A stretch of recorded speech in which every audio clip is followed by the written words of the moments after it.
And you see where Yemen is, interestingly enough. Now, you can imagine all the oil that has to pass through this area to get through, which is what makes that particular place so important, right?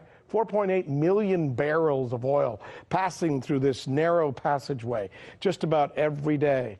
And now we're told the real reason for the war in Yemen is a religious conflict between Shia Houthis and the Sunnis, or the Saudis, or some other part, when in actuality, it's all about the oil.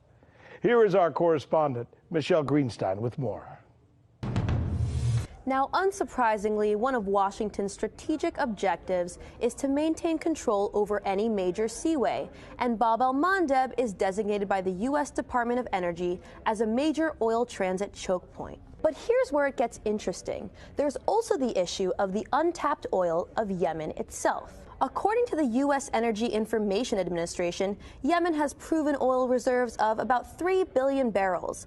A U.S. geological survey from 2002 assesses that when undiscovered potential is added to known reserves, the total petroleum resource endowment for Yemen rises to 9.8 billion barrels of oil equivalent. But the petroleum that Yemen sits on has yet to be fully explored.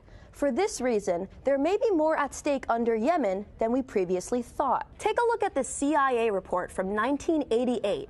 Although it's filled with redactions and was only declassified in part, it suggests that South Yemen alone, which was its own country at the time, has an oil potential of 5 billion barrels. Not only does the CIA write that South Yemen's potential recoverable oil resources could be considerably larger than its estimate, they also write that deposits of oil and gas probably exist in the newly created neutral zone along the disputed border between North Yemen and South Yemen. According to economic expert Hassan Ali Al-Saneri, the scientific research and assessments conducted by the international drilling companies show that Yemen's oil reserves are more than the combined reserves of all the Persian Gulf states.